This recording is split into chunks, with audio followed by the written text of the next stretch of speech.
Every year, over $4.9 billion worth of potash, a potassium-rich salt crucial to growing food, quietly flows from Canada to the United States. But when Trump swung his tariff hammer with a 35% hike, Ottawa didn't hit back with angry words. Not with tariffs, not with threats. They reached for the throat of American agriculture and gently started turning off the tap. If steel is Trump's punch, then potash, that soil from Canada, is the knee to America's gut. And this time, it's aimed straight at the stomach of the nation. It's not oil. It's not gas. It's potash, a potassium-rich fertilizer most people have never heard of, but one that feeds the entire world. According to the United Nations Food and Agriculture Organization, over 50% of global food production depends on chemical fertilizers. And potassium, potash's key ingredient, is non-substitutable. It drives crop yield, boosts climate resilience, and ensures food recovery after droughts or storms. And Canada controls the spigot. In the flatlands of Saskatchewan, barely a blip on most travel maps, lies the world's largest potash reserve. In 2023, the United States used 5.3 million tons of potash. But domestic production? Only 400,000 tons, not even 8% of demand. The rest is imported, mostly from Canada, which supplies over 80% worth $4.9 billion annually. So when Trump announced sweeping 35% tariffs on Canadian goods starting August 1, Ottawa didn't yell, didn't threaten. They just quietly discussed one move behind closed doors. Shut off the potash. No need for retaliation. No laws, just stop sending fertilizer. And what would happen? Fertilizer prices would skyrocket. US farmers' costs would jump by double-digit percentages. Industrial agriculture tied to potash would push food costs higher. Worse still, America can't turn to Russia or Belarus, the only other potash giants, both under heavy sanctions. In short, Canada's grip tightens, a quiet twist from Saskatchewan. And lettuce prices in Iowa, grain prices in Indiana could double overnight. Potash isn't a weapon of attack, but it's the tool you use to bring your opponent to the table. And Canada knows that very, very well. Trump's first blow was steel. But the real threat to Washington? The soil, specifically soil enriched with potassium. On June 12, 2025, Donald Trump signed an executive order slapping a 50% tariff on Canadian steel, calling it a national security measure. Classic Trump. No proof of a crisis, just claim there's a threat. Overnight, panic hit Ontario and Quebec. Hundreds of export contracts got cancelled within days. But Ottawa didn't hit back. They played the long game. No steel tariffs in return, no loud headlines, just a quiet rollout of something called a TRQ, tariff rate quota. It sounds boring. It's not. Behind the technical language lies sharp political design. Countries without a free trade deal are capped at 50% of last year's imports go over, get hit with a 50% tax.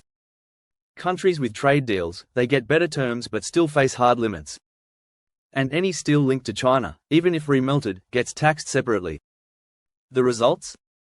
Canada kept its ties with Europe intact, boxed out Chinese steel, and left US steel untouched, sending a quiet signal. We're not closing the door yet. But here's the kicker. The real counterpunch isn't in steel. It's underground. Canada didn't shout. They just stared straight at American farmland. Where farmers wait for fertilizer. Trump's hitting steel, the backbone of industry. Canada's squeezing soil, the foundation of society. And right there, the real battle begins. Not with bombs, but with silence. When potash stops crossing the border. At the same time, Canada is moving fast. They've rolled out a $1 billion package to rebuild their steel industry from the ground up. $1 billion for companies to modernize and add value. $70 million for worker training and support for 10,000 laid-off steel workers. $150 million for steel-dependent towns with easier loans extended from 5 to 7 years. And that's not all. Canada's opening new export routes far away from the United States. The $40 billion LG Canada project just shipped its first load to East Asia. 14 million tons of liquefied natural gas a year. The route from British Columbia to Japan? Half the time it takes from the Gulf of Mexico. A new oil pipeline is nearly complete, sending Canadian oil straight to the Pacific, bypassing US refineries completely. In short, Ottawa is building escape hatches. And they're almost ready to walk away. Prime Minister Mark Carney has a rule. No emotional moves, only calibrated pressure. So far, no tax on US steel. Planned digital services tax pause. Intelligence cooperation still flowing. Missile defense uninterrupted. Canada's not pulling punches. They're letting the tension build quietly because beneath that surface, the heat is rising. If potash stops flowing, fertilizer prices spike and Trump's farmer base bleeds money. If oil and gas get rerouted, refineries in the Midwest and Northeast choke on delays and cost overruns. If Chinese steel can't sneak in via Canada, US, manufacturers pay more or pause production. This isn't sabotage, it's leverage. So, what's Canada's real goal? Not headlines, not retaliation, just this push Trump's 35% tariff down to 8, maybe 10, especially where it counts. Autos, metals, energy, no tantrums, no press conferences, just quiet, relentless pressure until the math forces a political retreat. Dutch shame. If Canada truly cuts potash exports, the US fertilizer market could buckle within weeks. Corn, the backbone of American farming, could jump 20 to 25%. Beef, chicken, dairy up 15 to 18%. Leafy greens like lettuce and kale. Root crops like potatoes over 30% in price surges, especially across Iowa, Nebraska, and Missouri. Meanwhile, if Trump doesn't pull back that 50% steel tariff, the US auto industry is staring down a material shortage. Steel frames for pickup trucks 6 to 9% more expensive. Vehicle prices rise. Supply chains creak. And in places like Ohio and Michigan, factories already running hot could be forced to cut shifts or shut down. Right now, both nations are aiming straight for the jugular. America hits steel. Tough but replaceable. Canada squeezes soil. Quiet but devastating. If there's no policy shift before August 1st, the North American Economic Alliance, unshaken for 30 years, could see its first real fracture. And here's the question. Is this just another tariff standoff or the opening chapter of a strategic divorce? At first glance, it looks like Canada's staying quiet because they're weak. No retaliation, no press conference, just rerouting. But don't mistake silence for surrender. It's not fear, it's strategy. Ottawa isn't reacting with outrage. They're investing at home. They're shifting exports away from American ports. And they're holding one thing quietly hostage. Potash, a resource the US can't print, can't mine. So it's a can't substitute. Trump's going after metals, replaceable, recyclable, but recoverable. But Canada, they're aiming at the bottleneck. If Iowa misses one growing season without potash, if GM's steel supply goes dark for 3 weeks, who's really taking the hit? Canada doesn't need bullets. They don't need speeches. They don't even need sanctions.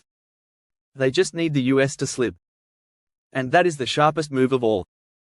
Trump's tariffs have cost the US $8.7 billion every year, pushing prices sky high, causing job losses and breaking supply chains.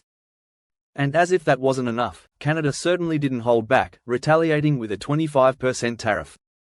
The result, the American people are paying the price for a trade war no one truly understands, leaving them wondering why they're being hurt like this.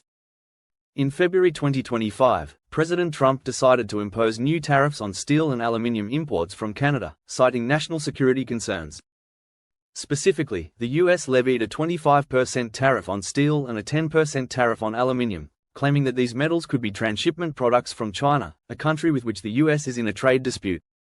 However, there is no verified evidence showing that Chinese metals were being transshipped through Canada. This decision immediately strained trade relations between the two neighboring countries, causing both economies to face unexpected consequences. Before the tariffs were imposed, the US and Canada had maintained a long-standing cooperative trade relationship, particularly in the steel and aluminium industries. Canada was one of the largest suppliers of steel and aluminium to the US. The imposition of tariffs not only disrupted this relationship but also harmed a key industry for both nations. According to a Reuters report, the US imposed these tariffs citing national security, claiming that steel and aluminium imports from Canada were transshipment products from China. However, no evidence has been provided to support the claim that Chinese metals were being imported into the US via Canada, making this decision appear more political than a rational economic protection measure. I am announcing Canada will be responding to the US trade action with 25% tariffs against $155 billion worth of American goods. This will include immediate tariffs on $30 billion worth of goods. Immediately, Canada imposed retaliatory tariffs at 25% on US goods. These goods included food, machinery, and key industrial products aimed at retaliating and protecting Canada's domestic industries. While awaiting the results of the trade measures, Canada proposed financial support for its aluminium industry, including preferential loans and tax reductions to help domestic producers maintain operations and cope with the impact of US tariffs. Moreover, Canada is actively seeking new trade opportunities to reduce its dependence on the US. They have intensified negotiations and increased exports to regions such as Europe, Asia, and ASEAN countries. At the same time, Canada is pushing for trade agreements with partners like the European Union and India to ensure sustainable long-term growth. While the US is focused on protecting traditional industries, Canada has leveraged this trade war as an opportunity to modernize its steel industry. Canada has chosen not only to respond to the tariffs, but also to position itself as a country producing cleaner steel and aluminium. According to Reuters, instead of continuing with traditional blast furnaces, Canada has invested in electric arc furnace technology for steel production. This method is cleaner and reduces carbon emissions, aligning with the sustainability standards set by the Organization for Economic Cooperation and Development. According to an OECD report, 52% of companies in the steel industry plan to use hydrogen-based technology to produce iron for e-furnaces in order to cut greenhouse gas emissions and meet global climate targets. The transition to using electric arc furnace steel production technology not only helps Canada reduce environmental impacts, but also strengthens its position as a competitive player in the global steel industry in the future. This long-term strategy enables Canada to grow sustainably and gain a competitive edge in the clean steel sector with the potential to become a leading producer of low-carbon steel in the future. According to a Reuters report, with its production of low-carbon steel, Canada is well positioned to meet the increasing demand for clean steel, particularly from markets like Europe and Japan, where there is a high priority on sustainable industrial products. This creates a significant competitive advantage for Canada, especially as global trends indicate that more and more countries, including those in the European Union and South Korea, are prioritizing clean steel to reduce carbon emissions in industrial production. Furthermore, Canada is considering providing financial support to major aluminium producers like Rio Tinto, one of the world's top aluminium companies, if the US continues to impose these high tariffs. This would not only help Rio Tinto and domestic aluminium businesses navigate challenges, but also establish a long-term foundation for the growth of Canada's aluminium industry, ensuring its competitiveness as the global market continues to evolve. In contrast to the US, the automotive industry is facing significant challenges due to these tariffs. Auto parts suppliers have had to deal with sharp increases in aluminium costs, forcing them to seek emergency credit to keep operations running. This has been a major shock to automakers, especially with raw material costs skyrocketing, disrupting supply chains, and affecting production efficiency. According to a Reuters report, auto parts warehouses along the Ontario-Michigan border had to temporarily stop receiving shipments due to the impact of the tariffs, causing severe disruptions in the supply chain. This not only raised costs but also delayed production schedules for major companies like Ford and Budweiser. Specifically, the parts shortage led to production delays directly impacting the ability to meet delivery deadlines and the revenues of automakers. And one of the largest car manufacturers in the US halted production of 3 car models for the Canadian market at its plants in Tennessee and Mississippi. This caused financial losses for Nissan and reduced its ability to supply cars to the Canadian market, which affects the growth of the US auto industry, especially considering that the company holds about 5.7% of the US market share. The suspension of production could lead to lost market share and reduced revenues while also affecting the competitiveness of the US auto industry on the international stage. This tariff war has not only harmed US companies but also disrupted domestic supply chains. In my view, the tariff-driven price increases have caused new car prices to rise by $2,000 to $10,000. With an estimated average monthly income of around $4.91, many consumers, especially those with lower incomes, will face difficulties purchasing new cars. Used car prices have also surged, making it even harder for consumers to afford a vehicle.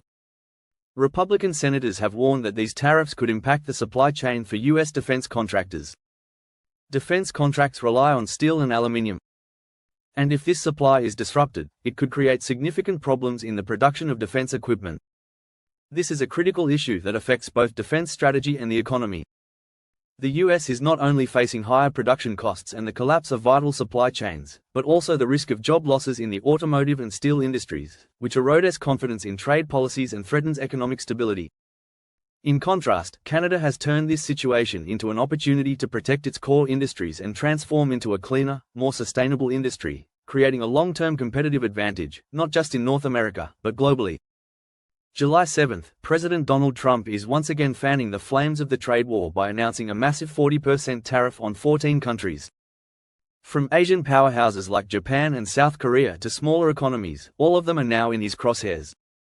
With this move, Trump has expressed a desire for further negotiations before the August 1 deadline. So, how have the targeted nations responded? The countries targeted by Trump have all voiced their opinions after hearing the news.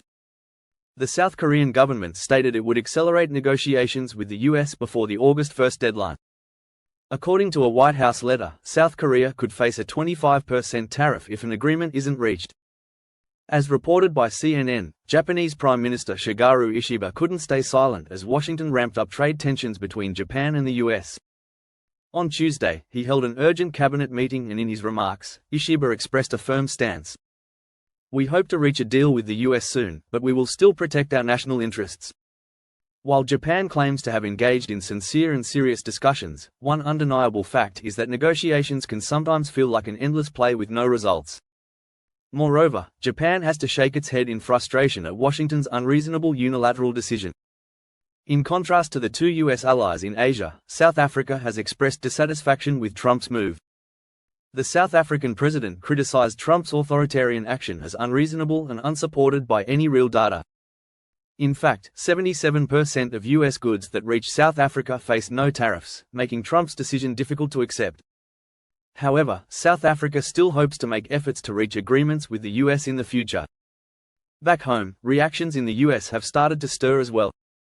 Wendy Cutler, vice president of the Asia Society Policy Institute and former deputy chief negotiator for U.S. trade, expressed regret over Trump's tariff decisions. Furthermore, she believes the impact of this move will harm the U.S. more than it will create growth opportunities. The negative effects of tariffs are not limited to industries that rely on steel and aluminium. They ripple through the entire economy, creating burdens for both businesses and consumers across various channels. One of the most direct and noticeable impacts is the increase in the price of goods. Tariffs effectively act as a tax on imports, and this cost is usually passed on to the final consumer. For instance, after President Trump announced a 50% tariff on imported copper, copper futures in New York surged 17% in a single day, a record high. Since copper is a key material in almost every sector from electronics and automobiles to construction and energy, this price increase is expected to raise the cost of countless products, affecting both businesses and American consumers. This mechanism also has another important consequence. Tariffs function like a regressive tax. Low and middle-income households typically spend a larger portion of their budget on essential goods and consumer products, many of which are impacted by tariffs. As a result, the burden from rising prices is not equally distributed, but instead hits hardest those with the least ability to afford it, potentially worsening economic inequality. Moreover, the constant escalation and unpredictability of trade policy have created an environment of high instability. Investors and businesses face uncertainty regarding costs, supply chains, and market access. This insecurity has raised concerns that tariffs could push inflation higher, forcing the Federal Reserve to raise interest rates, damaging consumer and business confidence, and ultimately pushing the world's largest economy into recession.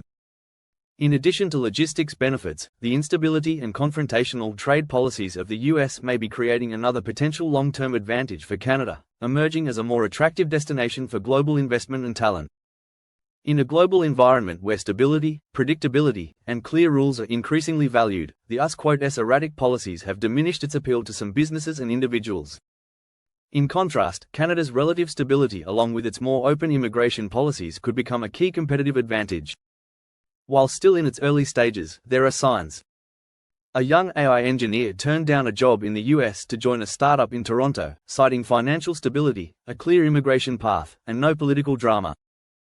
Though just a single example, it highlights how Canada is becoming a more attractive destination for both talent and investment. If this trend continues, it could provide a significant boost to Canada's knowledge economy in the long term. Perhaps the most significant and long-term strategic benefit for Canada isn't the direct economic opportunities, but the shock that US policies have caused. The trade war has acted as a wake-up call, forcing Canadian policymakers and businesses to reconsider their over-reliance on a single trading partner. Prime Minister Mark Carney announced the strongest realignment in generations of Canada's economic, foreign, and defence policies, aiming to build a more self-reliant and resilient nation. These reforms are taking place on multiple fronts. One of the key priorities is removing persistent trade and labour barriers between Canadian provinces to create a more integrated and dynamic domestic market. Simultaneously, the government is actively pursuing trade diversification, seeking new markets in Europe and the Indo-Pacific region to reduce dependence on the US. True to its word, Canada has increased cooperation with China given its position as the top market for Canada's oil exports. Additionally, Canada's agricultural sector is experiencing rising export value and has surpassed the US to become the world's leading food exporter. This process will not be easy and will take years to bear fruit. However, the shock from US policies has created a powerful momentum that didn't exist before.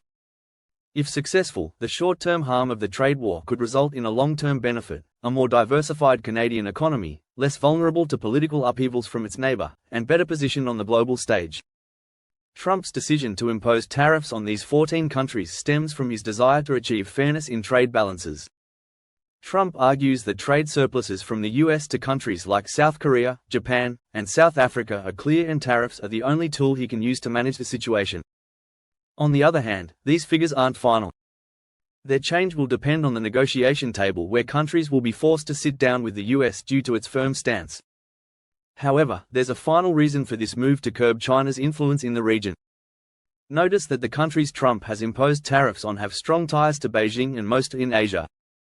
This move helps the US control Beijing's quiet expansion into its backyard in the region. As expected, Trump continues to push forward with his policies. But no matter how beneficial this may seem to him, the consequences are still felt by the American people who bear the brunt. The targets Washington has chosen are economies with a diverse supply of goods, including essential consumer items. The imposition of these tariffs will not only cause inflation to rise, but also lead to supply shortages, a disastrous impact on an economy already battered by inflation and high national debt. However, it may not stop there. Trump is likely to continue his battle with other nations. And this could lead to a global restructuring where the winner may not be the one who started the conflict.